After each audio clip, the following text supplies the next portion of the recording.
Hey there, everybody. It's your girl Barbie J here with the recap and review of Tyler Perry's comedy drama, Sisters, Season 7, Episode 5, Hanging in the Balance. And before we get started, if you haven't subscribed to my channel, please take a moment right now. Subscribe, hit that like button. That's the thumbs up button. Write a comment and share because sharing is caring. Now, of course, this episode started the way the last one ended with Zach in there demanding a DNA. So Karen is in her feelings now about it. What are you saying? You calling me a slut? You calling me a hoe? He said you put words in my mouth. I didn't say that. Karen, how am I supposed to know this my child? Well, because I showed you that Aaron didn't, his DNA didn't match. He said, yeah, but that didn't mean mine is because you never got my DNA. He said, plus I heard how you was out in college. She was like, oh no, hell no, get out. I don't even want you in my baby's life no more. You need to step, you need to go. And I was like, stop it, Karen, don't be like that. And then how many times has she thrown Zach out saying she didn't want him to be in it? Me and my baby will be fine with her other father or his other father or whatever. It's like, stop, Karen, with the nonsense. And then Trey gonna come over there. And I don't know why he come over there. You okay? Yo, dude, I don't want any problems. He said, this supposed to be your dude, your boyfriend now or something? This your man? And he was like, nah, I just making sure the lady's okay. But Trey, why you stepping up when her mama right back there? That's what I'm saying. You new to this. You know nothing in this. You ain't got a say in this. This is an A and B conversation. You need to see your way out. Zach wasn't yelling. He wasn't all over the place. Nobody was shouting but Karen, probably a little bit, but not that much. And her mama's right there. So you mind your business and let mama do it. So mama comes over, Mama Lisa come over and say, hey, what's going on? Zach, I told you not to be here. And Karen's face was like, then she realized Zach did come to support her. See, he did come to support her. And then she is all mad and in her feelings. And then when Miss Lisa walks him out and come back, asks, are you crazy? Are you okay? She's like, Mama, when did you see him? Earlier, I told him not to be here. So now Karen is like, yeah, well, you see, he didn't listen. I said, now look how she played that off when she was in her feelings, wanted Zach to be there. Y'all see how she played that game, y'all? Y'all saw it now. Anyway, then here we are. She asked Trey to get her water, and Pam is already like, I see the way y'all be looking at each other. You know you interested in Trey. And she's telling her, I know you don't want, Zach to be in the baby's life, but you need to stop playing because you're going to need that money to try to be running this salon and everything. And then Trey come back over there and she's like, shh, I don't want him saying, So Pam already know, and we already know Trey's going to be in Karen's life. He's going to be probably a regular or something. But then where does Danny come in at? Ding, ding, ding, ding. Auntie Danny is here for you and all that. She drunk and I said, how did she get in there all drunk and stuff? Because see, she was feeling guilty because she knows she the one that told that how Karen used to be back in college. So she talking about she gonna be there for him and then trying to do all this talking. And Karen's like, no, because you drunk. You need to stop. But anyway, they gave a toast and that's how that scene ended. Then we had a scene with Maurice. I don't know if he was at the Proud Bra or wherever he was, but obviously he's a popular now online with that fixation channel he's doing or whatever it is he's doing with those videos, and people was taking pictures with him, and his boy, I forgot his boy Chris is at the bar shaking up drinks and everything, and he's supposed to be meeting this new guy who wanted to meet him and wanted to pay him. He's supposed to be a new student and stuff, but the guy came, he was fine too, fine as ever. His name was Grayson, and Grayson basically said something about going on a date. Let's see how this date works. And Maurice is like, oh, this is a date. He's playing like real cool and snobbish, like kind of, how Maurice do his thing. And so the guy is like, yeah, he said, I'm going to pay you, like I said. And Chris kept touching him, and Maurice is slapping his hand off of him because he's so fine. He said, so what are you drinking? And Maurice is like, sex on the beach, And so he was like, he ordered them a sex on the beach. And so they would ask each other questions. And he asked, oh, I forgot the question he asked Maurice. And Maurice said, that's a question for the fifth date. And that Grayson was like, I look forward to the fifth date. And Maurice said, let's just see how the first one goes or something like that. Then we switch over to Fatima and Zach. He comes home. He ended up stopping at the gym to work off some frustration, and he told Fatima what went down at the salon and everything. So Fatima's like, she didn't put no hands on you, did she? He said, no, but some dude came up on me trying to act like he was her man, and she said, well, I tell you this much, she not getting one dime for that child until she proved that it's your kid. And he's like, okay, bet. And then she tells him that, with Michael coming home at some point, I was thinking with everything he went through, he's going to need some therapy or something. So I've been looking into these schools, and Zach just looked at her like with this adoring look, like, oh, my baby. And she's like, what? He said, I don't know how I would have done all of this without you. He was like, you think of everything. I mean, she was on point. She had some schools. She had brochures to look at. And he was just loving it. And she let him know, babe, we in this together. But he was, I don't know how to even explain the feeling he probably was feeling right then and there, that this woman, I love her so much. And he was like, I would marry you right now if you'd have me. He said, but let's go upstairs and practice for the honeymoon. And she was like, okay. And they went upstairs to knock some boots. And now it's morning time, and we have Andy hanging up with Jordan on the phone. He wants to take her out to dinner, and Fatima comes in, and she basically is asking Andy, because she speaks to Karen about some things, and she's like, about the scene that Zach caused in the salon last night at her grand opening, and she's like, Zach didn't cause no scene, and how he did this and that. She said, he did not. All he did was ask her for a DNA test, and some delivery guy stepped in to defend her or something. She said, well, to be honest, Danny told the story, and she said he almost got his ass handed to him and all this stuff. And she said she was drinking and getting high. I was like, come on, Danny. Now you're going to start more mess after what you did? You're the one who hyped Zach up to go and say stuff. And that's how the sisters are messy. Daniela was just messy right there. So then they also decided to talk about Fatima telling her that she thinks Hayden's up to something. She doesn't know what it is, but it's a suspicion. She saw him coming out of Jones's office with files and stuff. And then, so she's basically telling her to be aware. And the next thing you know, Andy's in her office, walking around, and she sees Hayden shaking hands with one of the partners, smiling, and he gives her the head nod like, what's up? And Andy just turned away and went back over to her desk. I mean, what else could she do? That's all she could do. But this next scene with Gary and I forgot they're gonna Hudson. Gary is upset because Jordan's about to get this city council seat, and he's like smashing his laptop because he's mad and talk about, oh, he's taking what's his, and telling Hudson what happened to the story.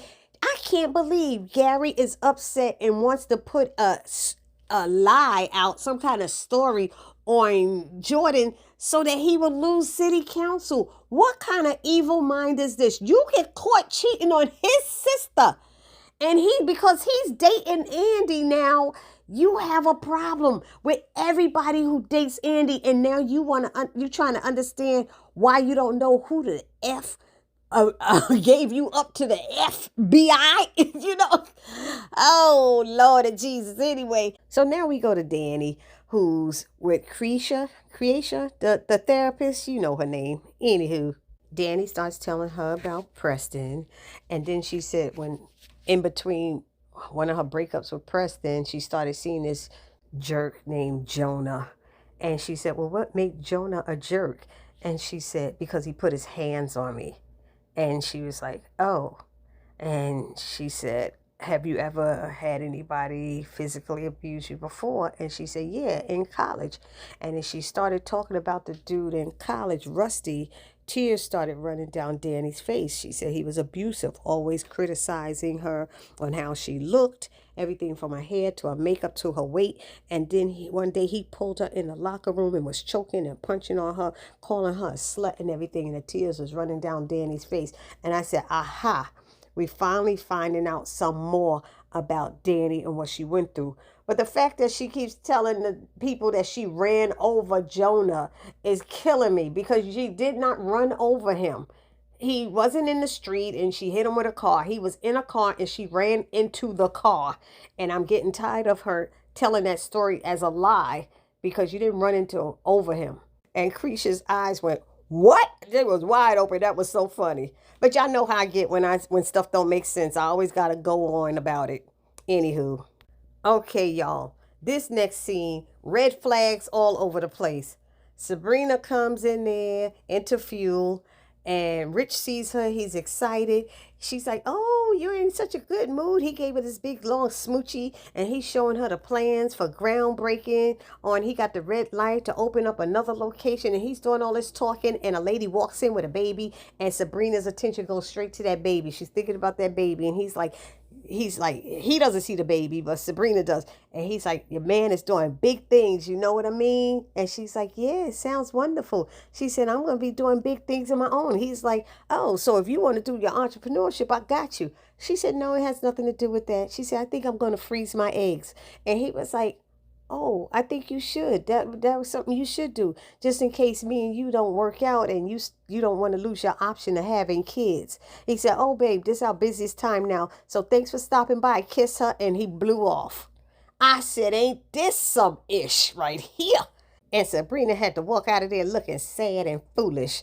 I said, that was red signs, red flags all over the place. Sabrina need to let that brother go now. And now we at the salon, and Miss Lisa comes in, and she goes over and sits down and talks to Karen, and she writes Karen a check, and she was asking Karen how she was feeling and everything. She said, I'm okay, Mama, and thanks for the check. I'm sorry, I had to ask you for that. She said, baby, why don't you just give Zach what he's asking for? Oh, Mama, because I'm tired of being questioned and all this stuff. She said, but if you know it's him, just give it to him. You wouldn't be having to ask me for money if you just give him what he's asking for, so everything could be all right and get it done. And she said, okay, Mama, I'll think about it. And she said, okay, baby. But she's like, at this point, I don't even want him in our child's life. And the mother's telling her she's dumb about that. So she said, baby, don't cut off your nose to spite your face. And I said, tell her, Mama, Lisa, tell her. Anyhow, so she leaves out, and who comes in but Trey with a delivery? He delivering to them every day. Damn, all the salons I go in, I ain't never seen him with all them deliveries. Anyhow. He says, so that's your baby's daddy, huh? And she said, unfortunately, yes. I said, girl, why are you saying that? She said, and I'm sorry about all that drama yesterday. But I said, nobody was trying to make it drama but her, getting a little all excited and stuff. And Trey basically said, sounds like he wants to be in his child's life. And she said, why you say that? He said, because if it was my baby, I'd have that same energy he have. So he said, well, anyway, this is my lunch break, my last delivery before lunch, and I'd like to know if you want to go out and have lunch with me. And she was thinking about, she said, well, I haven't eaten. And it's so funny because her mama asked her, had she eaten? She's like, Mama, I'm okay. But now she got time to have lunch with Trey. So she said, okay, let me grab my purse. Then we go over to Gary's office, and Penelope comes in with a bag of lunch. Hey, baby. And he's not there. And she starts again with the same dialogue. I know he's hiding something. She starts going through his stuff. I'm like, girl, you don't even know where the man is, but you going through his stuff snooping. And then he comes in and she get busted. Now, how come she didn't hear him coming down the hall, but she heard him that time when she was talking to Andy? So he tells Hudson to give him a minute alone. And he goes, ask her, what are you doing here? She said, I came to feed my man. I brought you some lunch. Well, why was you going through my drawers? Oh, because they didn't have any cutlery in there, so I was about to look in there. So she went to go look, and he said, don't touch that drawer, don't go in there. But when she did go in the drawer, she found a picture of a female, and she saw something about a summons or some kind of legal paper or something, a warrant or something she saw in his drawer. So I don't know what that was because she mentioned it real quick. But he was really mean and cold towards her, to be honest, before she left. So I was like, wow, Gary, you playing your role, Cheeto. You doing your thing, I'm telling you, because I can't stand your behind. So he calls Hudson back in and he said, everything okay? He's like, no, just my irritating ass fiance. I said, damn, really, Gary? He said, well, you want something to take a little edge off? And he hits his nose and he said, nah, maybe later. And he's telling Hudson his friend better come through with the story. I needed to work. He said, you sure you want to do it? He said, yeah. He said, the girl has been paid. And he told Hudson to throw that ish out, the food that Penelope brought for him. And he's looking at the paperwork and the documents and stuff. So he's setting it up that this lady's going to say Jordan did something to her, slept with her, beat her. I don't know what it is. But he's going to start something. Remember, y'all, he told Hayden we're going to take him down together. And Hayden don't want to have nothing to do with that.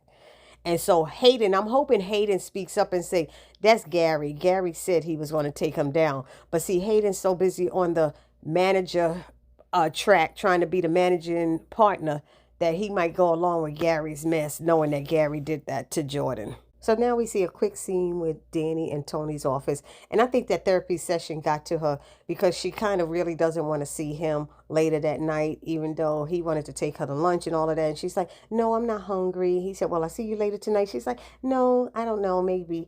So that was that scene, and he knows something is up. Now we have Andy again. And before we go into Andy, let me just say they must have heard our complaints because she's finally trying to dress a little bit more professional.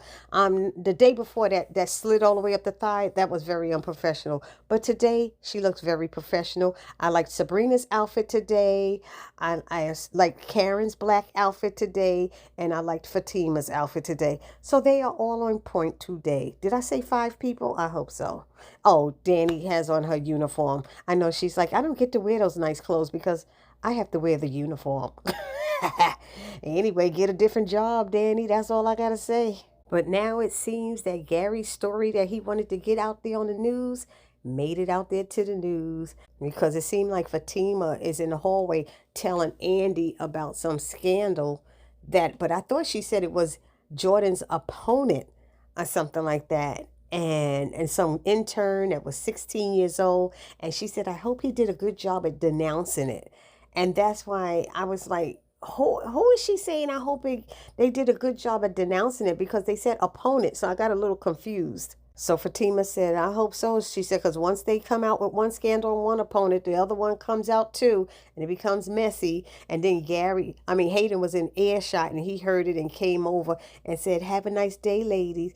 And they were like, ugh, and walked away from him, Anyway, we back over by the branch. And it looks like they did some renovations in there, because that Woodhaven branch bank looks real different now. We seen behind the counters, and before there was like a window for at least 4 people to sit. Now it looked like only about 2 or 3 could fit back there. But we got little Karen Page. I'm going to call her Karen Page because she's little Karen. But Paige is acting up and going over Sabrina's account, talking about the numbers that you put here for Mr. Abbott's account seem to be off. And she's like, why are you going over my account for my client? And she was like, oh, because he called while you was away. Then have her tell me when I get back and give it to me. That's what she should have said. But no, Sabrina was like, and yes, like off by a lot, like $500,000 and stuff. And Sabrina's looking at her like, yeah, really? And she gets, give it to me. And she looks at it and says, this is the column for this. You are reading it incorrectly. Oh, I am. Sorry. What was that? I'm sorry, okay? She said, you know what? For now on, let me handle my own accounts. I said, thank you. And biatch, you should have never touched it in the first place. That's what she should have said. But, that's why when I worked in the bank, I couldn't work downstairs. I would have had to hurt somebody. Anyway. So Maurice calls, and he's asking her how's her day going, and he said he got news to tell her. And she was like, well, he said, when we gonna hook up? She said, because I got news for you too. And she said, the other girls are doing something for me at Andy's house for my birthday. I said, oh, so somebody had a birthday. This is nice. It's 7 seasons. How many birthdays we've seen? 2 maybe? I don't know. Anyhow, and she said, He said, but why you sound like that? Oh, because I just had to check page and stuff. He said, don't let that little house on the prairie biatch make you lose that managing partner. I mean, that manager partner. Yeah, I got the wrong one. That branch manager job position. He said, don't let her get that away from you so you can hire me back. And she said, I got it. I'm handling it. And he's like, okay, biatch, see you later. So now we got messy Hayden. I can't believe Hayden is being messy now. This is too much for him. He's calling Gary to tell him that he heard Fatima and Andy talking in the break room. No, they was in the freaking hallway, Hayden. But Gary was real cool with him too. What do you need? What do you want? Now you're going to talk a lot to me. He's like, oh, look, that FBI stuff got me all worked up, but I was just checking on you. He's like, look, I'm good. He said, so I heard them talking about that candidate with dirt, and they was hoping that Jordan didn't have no dirt on him too. So why are you telling Gary that? So Gary's like, yeah, well, I'm taking care of that now. He said, what? He said, I'm handling it. He said, what, you gonna make up some dirt on him too? Don't you worry about it. He said, Gary, are you sure about this? He said, look, I gotta go, man. Don't worry about it. I'm handling it. I said, see?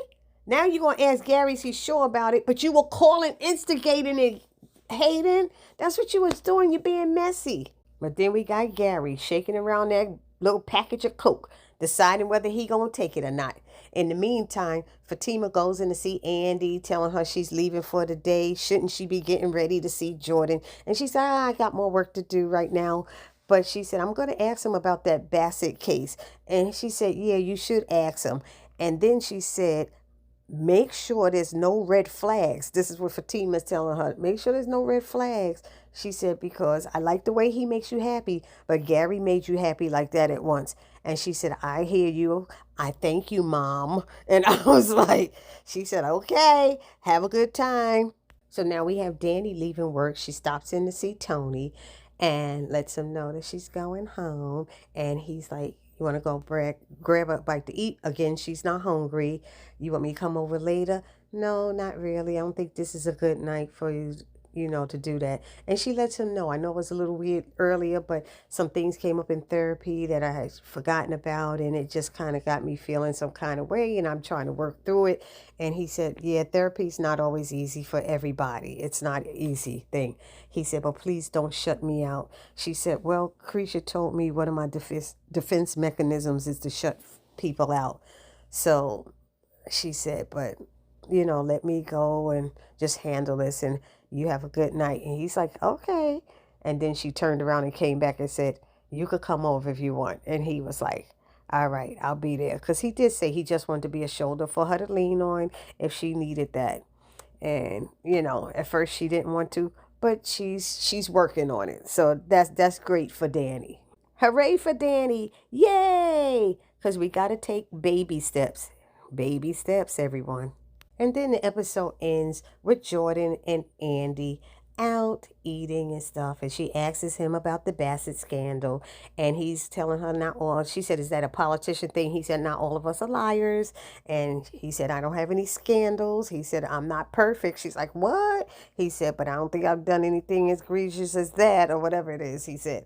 And so anyway, she's like, okay. And they toast and everything. And they do that little finger kiss thing and cross them together, and then they decide to leave, and they leaving out the restaurant. He's hitting her on the butt. Y'all out in public, okay?